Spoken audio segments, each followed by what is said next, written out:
The sound of my own laughter still echoes in my head as I stare at these divorce papers spread across my kitchen table. How did a simple joke about my husband's emotional coldness lead to this stack of legal documents that could destroy everything I thought I had? How did the man who used to forgive my every mistake suddenly become someone who fights back with lawyers, evidence, and stone-cold determination? Before we dive deeper into this story, I have one small request. Please subscribe, drop a like, comment, and hit that hype button to boost this channel so more people can discover these incredible stories. He's like a robot, Jill. I swear he processes emotions through some kind of software update. I took another sip of wine and watched my younger sister's face light up with amusement. We were sitting in my living room on a Thursday evening. Elliot was working late again, and Tess was supposedly doing homework in her room. Jill nearly choked on her wine. "Oh my God, Morwenna, you're terrible. But honestly, he does have that whole computing response thing going on. Right? Like I could tell him the house was on fire, and he'd probably ask me to fill out an incident report." I felt that familiar rush of validation that came from having someone agree with me about Elliot's flaws. Jonas says it's not normal for a husband to be so emotionally unavailable. Jonas? Jill raised an eyebrow, her expression shifting from amusement to curiosity. I felt my cheeks warm slightly. "He's just a friend from work. Well, not exactly work. He's a freelance graphic designer who comes in sometimes for projects. But he actually listens when I talk, you know. He gets that I'm not asking Elliot to solve my problems, just to acknowledge that I have feelings." "Sounds like Jonas has more emotional intelligence than your husband." Jill leaned forward conspiratorially. "What does he look like?" "That's not the point," I said, though I couldn't help smiling. "But he's attractive, dark hair, really intense eyes, and he pays attention when I talk, like actual attention. Unlike robot husband." "Exactly. Elliot comes home, asks how my day was, but I can literally see him mentally organizing his evening while I'm talking. Dinner, check email, watch the news, bed. It's like I'm just another task on his schedule." From the hallway came the soft sound of footsteps, but when I looked up, I didn't see anyone. Tess must have gone to the bathroom. "You know what's really sad?" I continued, feeling emboldened by the wine and Jill's attention. "I told Elliot last week that I felt like we were becoming strangers, and he said, we can schedule time to talk on Saturday. Schedule time, like I'm a client meeting." "That's actually heartbreaking," Jill said, shaking her head. "You deserve someone who wants to connect with you naturally, not because it's penciled into his calendar." Jonas said the same thing. He said I light up when I talk about things I'm passionate about, and it's criminal that my own husband doesn't see that. Smart man, this Jonas. Jill's eyes twinkled mischievously. "I'm starting to think he might be more than just a work friend." I felt my phone buzz and glanced down to see a text from Jonas. "Miss you already. Same time tomorrow." I couldn't help the smile that spread across my face as I typed back. "Wouldn't miss it." "That's him, isn't it?" Jill noticed my expression immediately. "Maybe," I admitted, still looking at my phone. "We've been meeting for coffee after work sometimes. Just to talk. It's nice to have someone who actually cares about my thoughts and feelings." "There's nothing wrong with having a friend who appreciates you," Jill said supportively, "especially when your husband treats you like office equipment." I was about to respond when I heard a floorboard creak in the hallway. This time, when I looked up, I saw a shadow move quickly past the doorway. My heart skipped, but I told myself it was just Tess being curious about our conversation. "I should probably keep it down," I said, lowering my voice slightly. "Little ears, you know."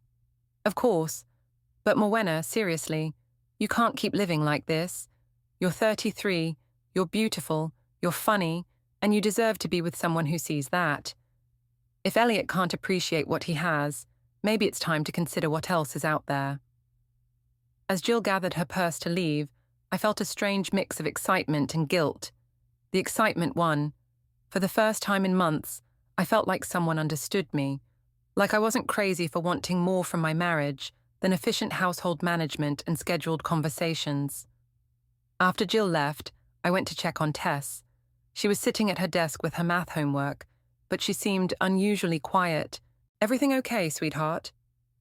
"Mom, are you and Dad going to get divorced?" The question hit me like a slap. "What? No, honey, why would you ask that? You were talking about Dad like you don't like him anymore, and you said someone else was nicer to you." I knelt down beside her chair, my heart racing. How much had she heard? "Tess, grown-ups sometimes get frustrated with each other, but that doesn't mean we're getting divorced. Dad and I just have different ways of showing we care." "But you were laughing about him being like a robot. That seemed mean." Guilt twisted in my stomach, but I pushed it away. Sometimes adults need to talk about their feelings with friends. It doesn't mean I don't love Dad. Tess nodded, but she didn't look convinced. "Can you help me with this math problem?" As I sat beside my daughter, helping her work through long division, I tried to ignore the nagging feeling that I'd crossed some kind of line tonight. But then my phone buzzed again, with another text from Jonas, and that warm feeling of being wanted and appreciated pushed the guilt aside. I didn't notice Elliot's car pulling into the driveway or hear his key in the front door. I didn't realize he'd been standing in the hallway for the last 10 minutes of my conversation with Jill, listening to every word about his emotional inadequacies and my growing connection with Jonas. But I would find out soon enough just how much he'd heard, and how carefully he'd been paying attention to details I thought he was too robotic to notice. "Working late again tonight," I told Elliot the next morning, as he poured his coffee with mechanical precision. "Johnson wants the quarterly reports reformatted, and you know how he gets when things aren't perfect." Elliot paused, his coffee mug halfway to his lips. "That's the third time this week. Is Johnson paying overtime for all these extra hours?" "It's salary, you know that. Besides, it's not about the money. It's about keeping my job." I felt a flutter of nervousness at his question, but covered it with irritation. "I thought you'd be supportive of me working hard." "I am supportive. I'm just concerned about you being stressed." His voice was measured, careful. "Maybe I could talk to Johnson, explain that these constant late nights aren't sustainable." "No." The word came out sharper than I intended. "God, Elliot, I don't need you to fight my battles. I can handle my own job." He studied my face for a moment, and I had the uncomfortable feeling he was seeing something I didn't want him to see. "Okay, I just want to help." You can help by understanding that not everything in life runs on a schedule. Some things require flexibility and emotional intelligence. Something flickered across his expression. Hurt, maybe, or recognition. But he just nodded and finished his coffee in silence. At work, I found myself watching the clock, counting down the hours until I could meet Jonas at our usual coffee shop. We'd been meeting 3 times a week for the past month, and these conversations had become the highlight of my days. Jonas understood me in ways Elliot never had. He asked follow-up questions, remembered details from previous conversations, and made me feel like my thoughts and feelings mattered. "You look distracted," my coworker Sandra commented around 3 o'clock. "Everything okay at home?" "Just the usual," I said, not wanting to get into details. "Marriage is work, you know." "Tell me about it, but you've seemed happier lately. There's something different about you." I felt myself blush. Was it that obvious? "I've just been making more time for myself. Meeting friends for coffee, that kind of thing." "Good for you. Self-care is important." When 5:30 finally arrived, I practically ran to my car. Jonas was already waiting at our corner table when I arrived at the coffee shop, and his face lit up when he saw me. "There's my favorite administrator," he said, standing to give me a hug that lasted just a little longer than friendship required. "Flattery will get you everywhere," I replied, settling into the chair across from him. "How was your day?" "Better now. I finished the logo project for that restaurant downtown, but honestly, I kept thinking about our conversation yesterday, about how you feel invisible in your own home." The fact that he'd been thinking about me sent a warm thrill through my chest. It's gotten worse, actually. This morning, Elliot offered to call my boss about my work schedule. Like I'm some helpless child who can't manage her own career. That's incredibly condescending, Jonas said, his dark eyes flashing with indignation on my behalf. You're one of the most capable people I know. The fact that he doesn't see that says everything about him, and nothing about you. Sometimes I wonder what would have happened if I'd met you first, I heard myself say, then immediately felt my cheeks burn. I'm sorry, I shouldn't have said that. Don't apologize for being honest. Jonas reached across the table and briefly touched my hand. You deserve someone who sees how amazing you are. Someone who makes you feel alive instead of making you feel like you're disappearing. We talked for 2 hours, about everything and nothing. Jonas told me about his art, his dreams of having his own gallery someday. I told him about the novel I'd always wanted to write, the trip to Italy I'd been dreaming about since college. These were things I'd stopped mentioning to Elliot because his responses were always practical rather than enthusiastic. Have you researched the publishing market? Italy's expensive. Have you looked at the budget? With Jonas, I could dream out loud without being handed a spreadsheet. I should probably head home, I said reluctantly, as the coffee shop began to empty around us. Same time Thursday? Jonas asked, and there was something in his voice that made my pulse quicken. Definitely. As I drove home, I felt lighter than I had in months. This was what I'd been missing. Someone who was genuinely interested in me as a person, not just as a wife and mother and employee. Someone who made me feel like I was worth listening to. I walked into the house to find Elliot sitting at the kitchen table with a stack of papers in front of him. Bank statements, I realized with a start. Hey, I said, trying to keep my voice casual. What are you working on? Just reviewing our monthly expenses. There are some charges I don't recognize. He looked up at me with those calm, analytical eyes. Coffee shop purchases mostly. $15 to $20 at a time, 3 or 4 times a week. My mouth went dry. I've been meeting friends for coffee after work. You know, Sandra and some of the other women from the office. Girl talk. That's nice. Which coffee shop? Different ones. We like to try new places. The lie came easily, but I felt sick telling it. Is that a problem? Are we having money issues I don't know about? No, we're fine financially. I was just curious about the pattern. He set the statements aside. How was work today? Did you get those reports finished? Still working on them. Johnson's being particularly demanding. Another lie, and this one felt heavier than the first. Maybe this weekend we could do something together, just the 3 of us. Tess has been asking about going to the zoo. That sounds nice, I said, though the thought of spending a whole day making small talk with Elliot felt exhausting. I should go help Tess with her homework. As I headed upstairs, I heard my phone buzz with a text. Without thinking, I glanced at it. Jonas, already missing our conversation. You make every day brighter. I smiled and quickly typed back. You too. Can't wait for Thursday. When I looked up, Elliot was standing at the bottom of the stairs, watching me. There was something in his expression I couldn't read. Sadness, maybe, or resignation. Everything okay? I asked. Fine, he said quietly. Just thinking. That night, as Elliot slept beside me, I stared at the ceiling and tried to sort through my feelings. I wasn't technically doing anything wrong. Jonas and I were just friends. We talked, we laughed, we connected on an emotional level that I'd been craving for years. If Elliot had been more attentive, more emotionally available, I wouldn't need these conversations with Jonas. I was just meeting my own needs in a way that wasn't hurting anyone. Elliot didn't seem to notice or care about my emotional state anyway. If anything, I was probably easier to live with now that I had an outlet for my feelings. My phone buzzed softly on the nightstand. Another text from Jonas. Sweet dreams. Beautiful. I deleted it quickly and put the phone face down, but not before feeling that familiar flutter of excitement. For the first time in years, someone thought I was beautiful. Someone looked forward to seeing me, to hearing my thoughts, to sharing their day with me. I fell asleep, telling myself that I deserved this happiness, this connection, this feeling of being truly seen and appreciated.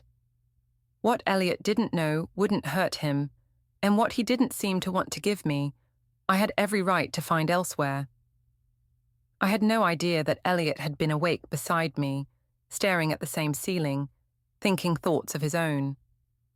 Sunday dinner at Elliot's parents' house had always been a command performance, but lately these gatherings felt more like interrogations. Barbara Pierce had a way of asking innocent questions that felt loaded with judgment, and Derek usually spent the evening trying to keep the peace while avoiding eye contact with anyone who might drag him into conflict. "Morwenna's been working so hard lately," Elliot said as Barbara passed around her famous pot roast. "Late nights almost every day this week." I felt my shoulders tense. Why was he bringing up my work schedule? Just trying to stay ahead of things.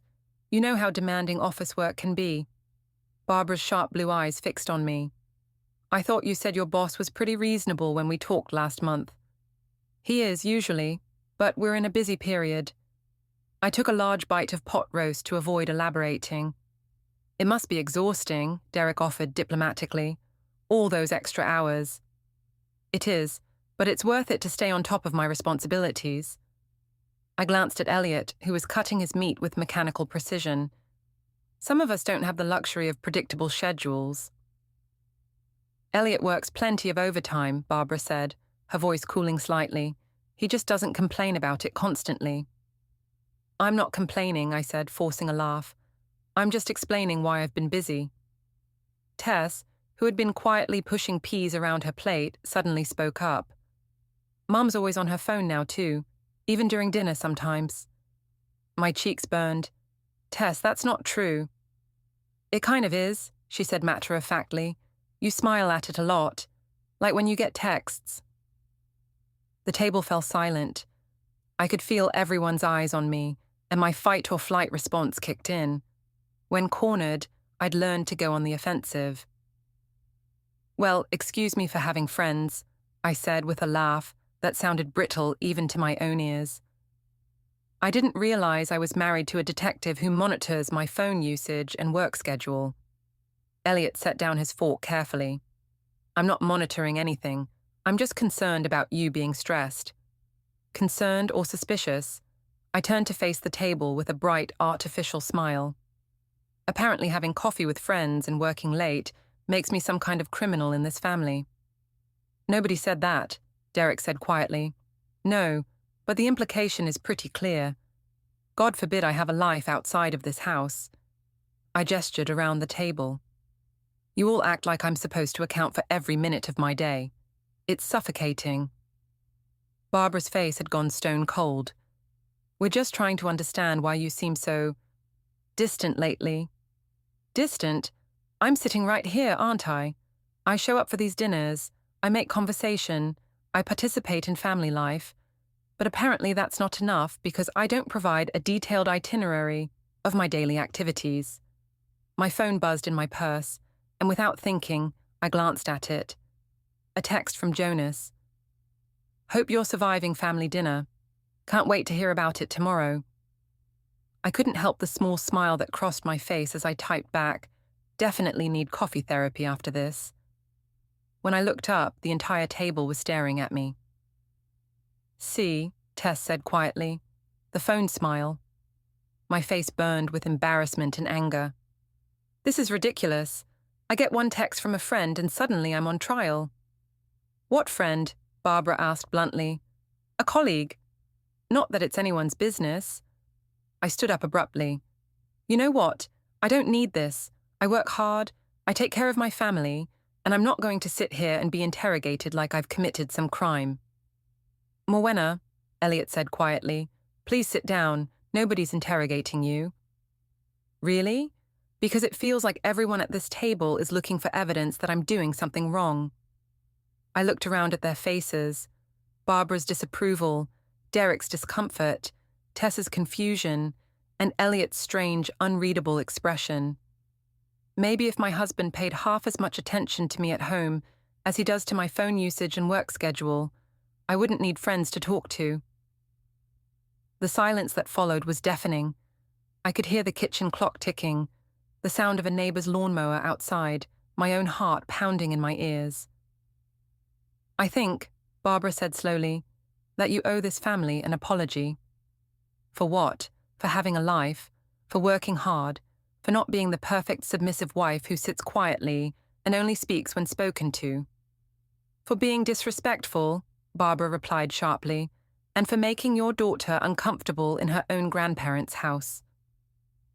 I looked at Tess, who was staring at her plate with tears in her eyes, and felt a stab of guilt, but the guilt just made me angrier. I'm not the one making her uncomfortable.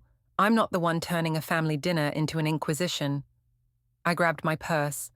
"Elliot, I'm going home. You can stay and discuss my character flaws to your heart's content." "Morwenna, don't leave like this," Derek said, standing up. "Why not? Clearly I'm the problem here. Maybe you'll all have a better time without me." I was halfway to the front door when I heard Elliot's chair scrape back. "I'll drive you home." "Don't bother. I'm sure your mother has more insights about my suspicious behavior to share."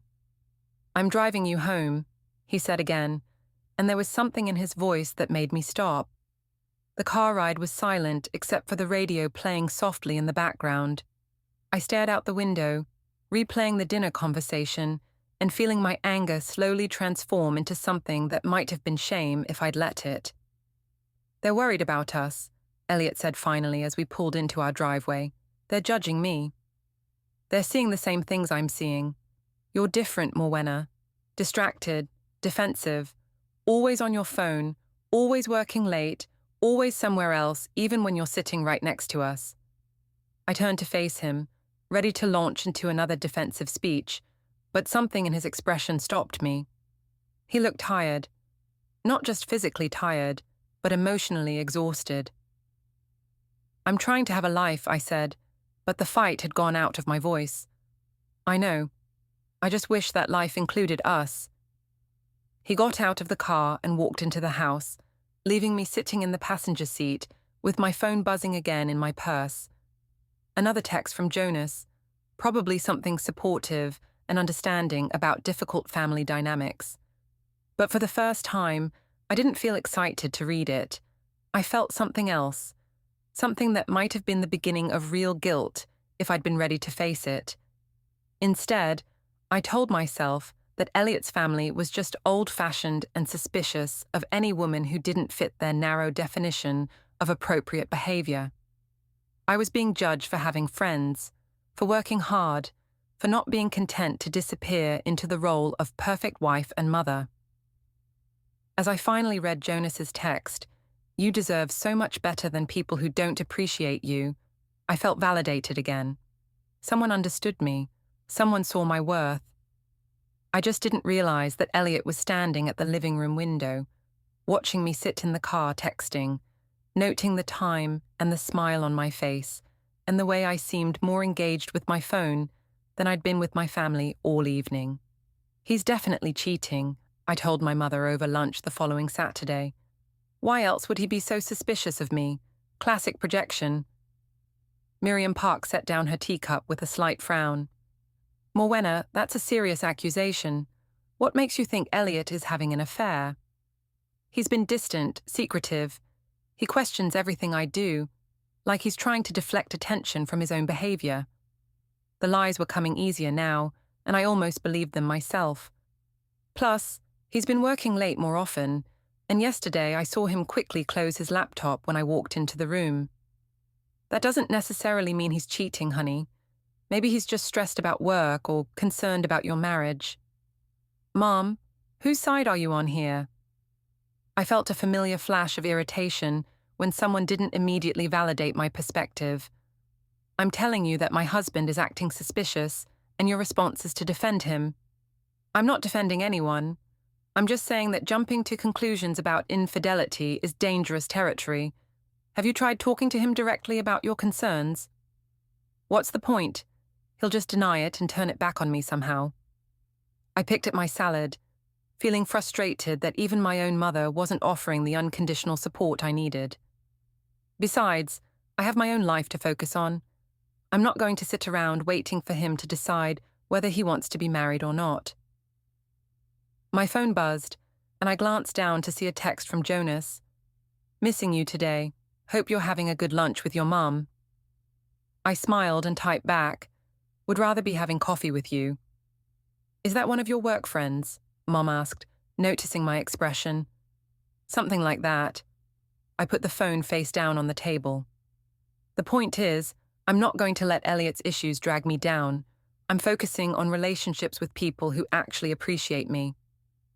What people? Friends, colleagues, people who see my value and don't take me for granted.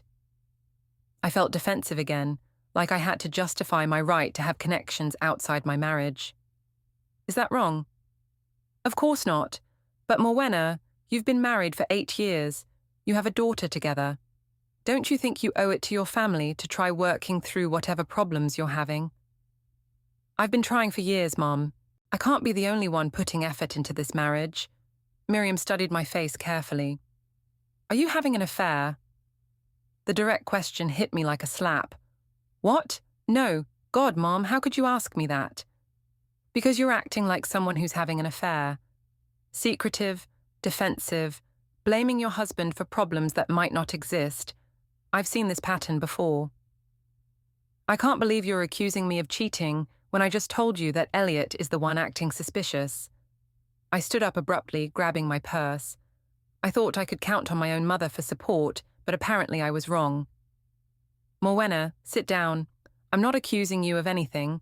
I'm asking a direct question because I love you, and I'm worried about the choices you might be making. The only choice I'm making is to not let my husband's emotional unavailability destroy my self-worth. I threw my napkin on the table.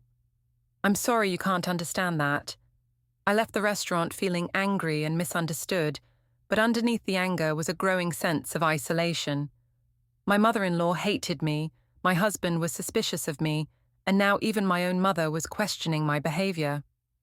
The only person who seemed to truly understand and support me was Jonas. That evening, Elliot and I sat in our living room, like polite strangers. He was reading on his tablet.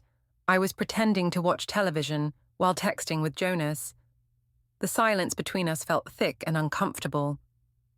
I'm going to start staying at the office later, Elliot said suddenly. I looked up, surprised. Why? There's less tension when we're not in the same room. His voice was matter-of-fact, but there was something underneath it that I couldn't identify. I think we both need some space to figure out what we want. Fine by me, I said, though his words stung more than I expected. Maybe some time apart will help us both get some perspective. Maybe it will. He went back to his reading, and I went back to my phone. Jonas was telling me about his day, asking about mine, making me feel heard and valued. This was what I needed, someone who was genuinely interested in my thoughts and feelings, not someone who sat 3 feet away from me in complete silence. Want to meet for coffee tomorrow? Jonas texted. I have something I want to talk to you about. Of course. Everything okay? More than okay. I'll tell you tomorrow. I fell asleep that night wondering what Jonas wanted to discuss, feeling excited about our coffee date in a way that I hadn't felt excited about anything involving Elliot in months. The next morning, Elliot left for work early without saying goodbye. Tess noticed immediately. Are you and Dad fighting? She asked over breakfast. Not fighting, sweetheart. Just giving each other some space. I tried to keep my voice light and reassuring. Sometimes grown-ups need time to think about things. Are you getting divorced? No, honey. Dad and I are just working through some stuff. I hoped that was true, though I was beginning to wonder if our marriage was salvageable. Everything's going to be fine. But as I dropped Tess at school and headed to work, I couldn't shake the feeling that everything was definitely not going to be fine. The distance between Elliot and me was growing wider every day, and I was finding it easier to bridge that distance with Jonas than to try closing it with my husband. At lunch, I met Jonas at a new coffee shop across town. He was waiting for me with an expression I'd never seen before. Nervous, excited, hopeful. So what did you want to talk about? I asked after we'd ordered our drinks.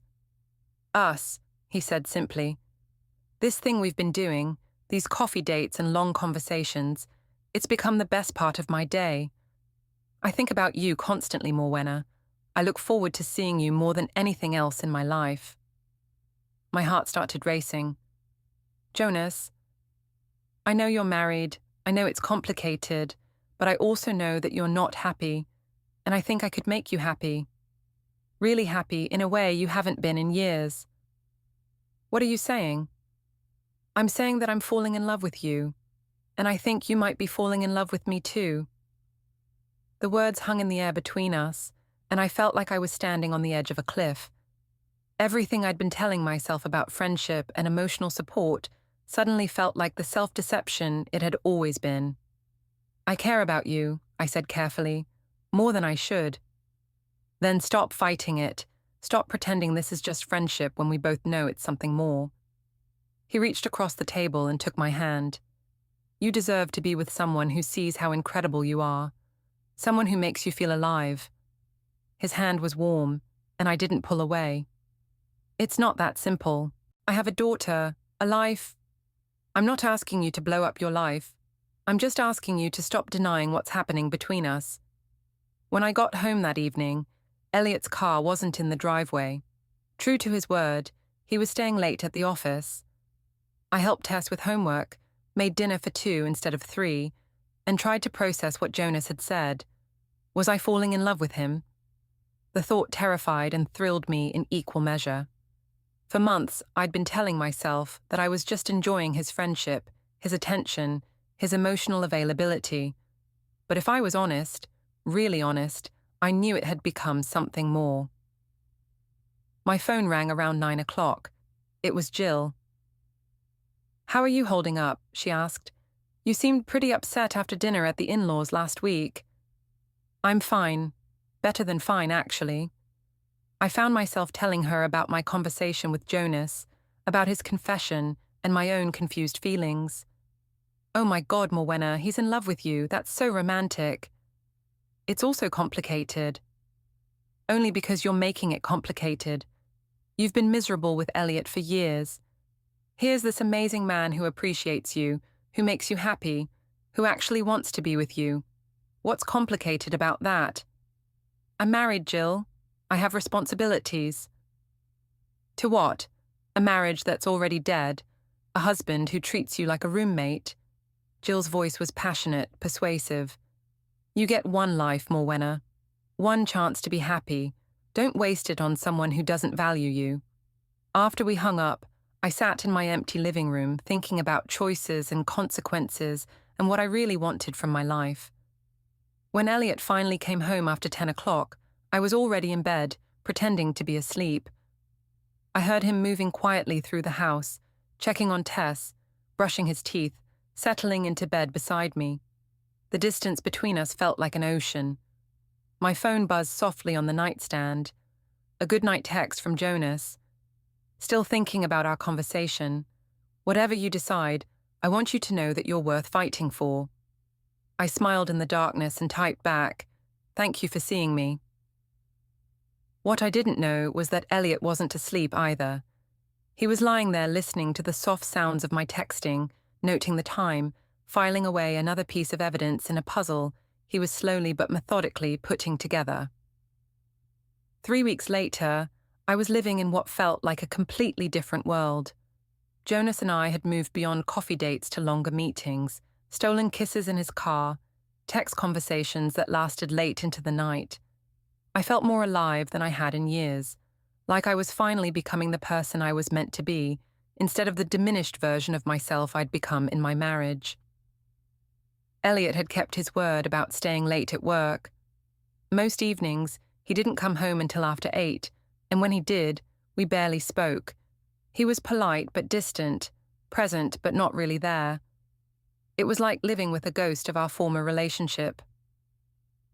"This can't go on forever," Jonas said as we sat in his car outside my office building. "This sneaking around, these stolen moments, you deserve more than this." "I know. I'm just trying to figure out the best way to handle things." I traced patterns on his dashboard, avoiding his eyes. Tess is so young, and divorce is complicated. I'm not pushing you to make any decisions you're not ready for. I'm just saying that you don't have to keep living a lie. He lifted my chin so I was looking at him. You're not happy with him, Morwenna. You light up when you're with me in a way that tells me everything I need to know about your marriage. You make me feel like myself again, because this is who you really are. Funny, passionate, interesting, beautiful. He's made you forget all of that, but I see it. When I got home that night, Elliot was sitting at the kitchen table with his laptop open and papers spread around him. He looked up when I walked in, and there was something different in his expression, a kind of calm determination that I'd never seen before. We need to talk, he said. My heart started racing. About what? About where you've been spending your time, about the charges on our credit card, about the text messages and the lies and the person you've become. I felt like I'd been punched in the stomach. What are you talking about? I know about Jonas, Morwenna. The words hung in the air like a bomb that had just exploded. I opened my mouth to deny it, but something in his face told me there was no point. I don't know what you think you know, I said instead, but you're wrong. Am I? He turned his laptop around so I could see the screen. It was our credit card statement, with charges highlighted in yellow. Coffee shop purchases that match your meeting times with him. Uber rides to his apartment. A hotel charge from last Tuesday when you said you were working late. My face burned with shame and anger. You've been spying on me. I've been paying attention, something you apparently thought I was incapable of doing. His voice was eerily calm. I know you've been meeting Jonas Field 3 times a week for the past 2 months. I know you've been lying about working overtime. I know you've been having an affair. It's not an affair, I said automatically, then realized how ridiculous that sounded. What would you call it? We're just friends. We talk, we connect emotionally. It's not what you think. Elliot laughed, but there was no humor in it. Emotional affairs are still affairs, Morwenna. But based on the hotel charge, I'm guessing it's moved beyond just emotional. I felt trapped, cornered, desperate. When I felt this way, I usually went on the attack. You know what? Fine. Yes, I've been spending time with Jonas. Yes, we have a connection. And you know why? Because he actually cares about me. He listens when I talk. He's interested in my thoughts and feelings. He makes me feel like I matter. And I don't. When was the last time you asked me about my dreams, Elliot? When was the last time you seemed genuinely interested in anything I had to say? You treat me like a household appliance, useful but not particularly interesting. So you decided to find someone who was interested. I decided to stop disappearing. I was gaining momentum now, feeling righteous in my anger. I decided to stop settling for a marriage where I'm taken for granted and ignored and treated like I'm invisible. You're not invisible, Morwenna. You're sitting right here in our kitchen defending your affair to your husband. You're pretty visible to me right now. Don't be sarcastic. This is serious. You're right, it is serious. It's so serious that I've made an appointment with a lawyer. The words hit me like ice water. What? Tomorrow at 2:00, I'm filing for divorce. I stared at him, waiting for the familiar signs of his uncertainty, his willingness to back down and avoid conflict. But his expression remained calm and resolved. You're bluffing, I said finally. You'd never actually go through with it. You hate confrontation. You avoid difficult decisions. You always take the path of least resistance. You're not going to blow up our family over this. Watch me. Elliot, come on. Let's be realistic here. So I made some mistakes. I got a little too close to a friend. That doesn't mean our marriage is over. We can work through this. Can we? Because from where I'm sitting, it looks like you've already decided our marriage is over. You've just been too cowardly to say it out loud. I'm not a coward, I snapped. I'm someone who is suffocating in a relationship with a man who treats her like furniture. I'm someone who finally found a connection with a person who sees my value.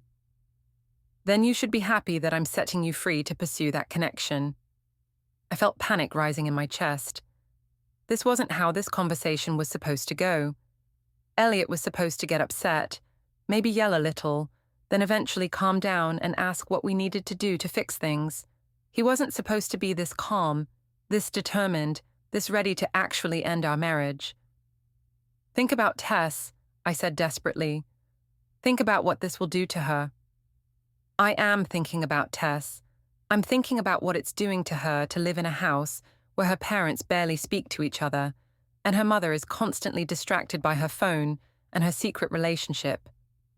You can't prove anything, I said, grasping for any foothold in this conversation. Coffee dates and text messages don't prove anything. Elliot closed his laptop and gathered his papers. We'll see about that. He stood up and walked toward the stairs, then paused and turned back to me. For what it's worth, Morwenna, I did see you. I saw how funny you were, how smart, how passionate about things you cared about. I saw all of it, and I loved all of it. I just wasn't very good at showing it in the way you needed me to show it. Elliot, but that doesn't excuse what you've done, and it doesn't mean I'm going to keep pretending this marriage exists when you checked out of it months ago. He went upstairs, leaving me alone in the kitchen with the echo of his words and the terrifying realization that my husband, my predictable, conflict-avoiding, emotionally distant husband, had just called my bluff in a way I never saw coming. I grabbed my phone and called Jill. He's threatening to divorce me, I said as soon as she answered. What? Elliot, Mr. Let's schedule time to talk. No way. I'm serious. He knows about Jonas, and he says he's filing for divorce tomorrow. He's bluffing. Guys like Elliot don't actually follow through on threats like that. He's just trying to scare you into ending things with Jonas. I don't know, Jill. He seemed different, determined. Trust me, he'll calm down in a few days and come crawling back asking what he can do to save the marriage. Men like Elliot are terrified of being alone. He needs you more than you need him. After we hung up, I sat in my empty kitchen and tried to convince myself that Jill was right. Elliot was just hurt and angry. He'd never actually follow through on filing for divorce. He was too cautious, too risk-averse, too dependent on our routine and stability. But as I replayed our conversation, I couldn't shake the feeling that I'd just seen a side of my husband I'd never seen before, and it scared me more than I wanted to admit. My phone buzzed with a text from Jonas. How did it go? Are you okay? I stared at the message for a long time before typing back. I think I might have underestimated him.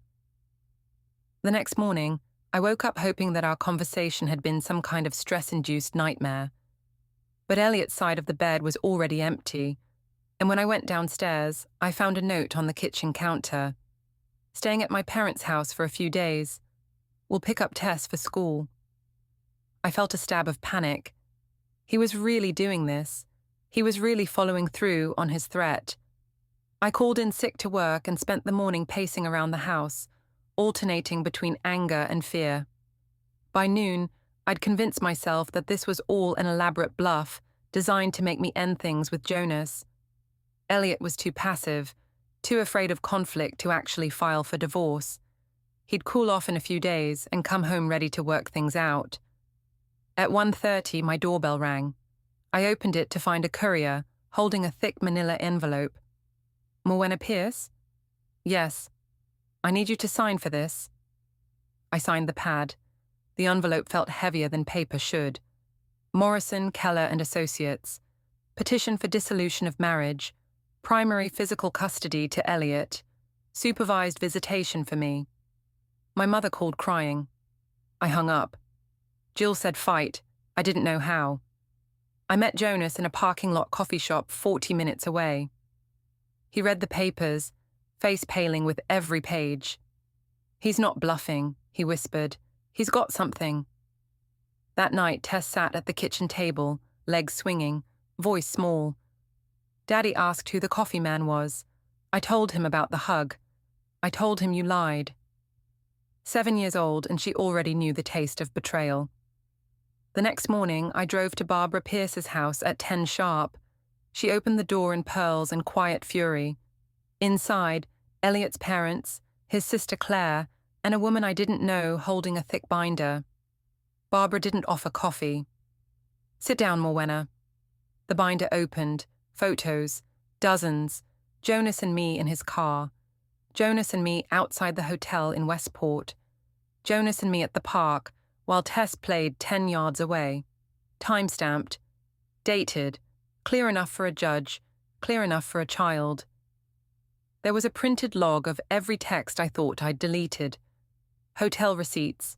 A sworn statement from the nanny cam teddy bear on Tess's shelf that had been recording for security since February. And Tess's own words, written in purple marker on lined paper. "Mommy hugs the coffee man more than Daddy. She smiles different. I think she loves him more." Barbara closed the binder. "Elliot is offering one chance," she said. "Sign the agreement as written, primary custody to him. Supervised visits for you until Tess is 18. You keep the car and 20% of the savings. You walk away quietly. Or we go to court and every single person in Tess's life sees these pictures, reads these messages, and hears her testimony that her mother chose another man over her family, Illy." I couldn't breathe. Claire added softly, "She's already lost one parent in her eyes. Don't make her lose the other in front of the whole town." I looked at the photos again, at my daughter's handwriting, at the life I thought I was escaping now, lying in perfect damning order on a stranger's coffee table. My voice came out a whisper. "Where do I sign?" Barbara slid the pen across. I took it with the same hand that once held Jonas, while I promised myself I deserved more. The ink bled a little when my tears hit the page. I left the house I used to call home with nothing but my purse and the echo of Tess, asking why Mommy couldn't just love Daddy again. I had wanted passion. I got paperwork. I had wanted freedom. I got supervised Saturdays twice a month in a beige room with a social worker watching the clock. I had wanted to feel alive. Turns out the only thing still breathing was the consequence I could never outrun. And somewhere across town, in the house that still smelled like our old life, my little girl was learning how to fall asleep without me. Because I taught her that love can be conditional, and that some mistakes don't get forgiven. They just get documented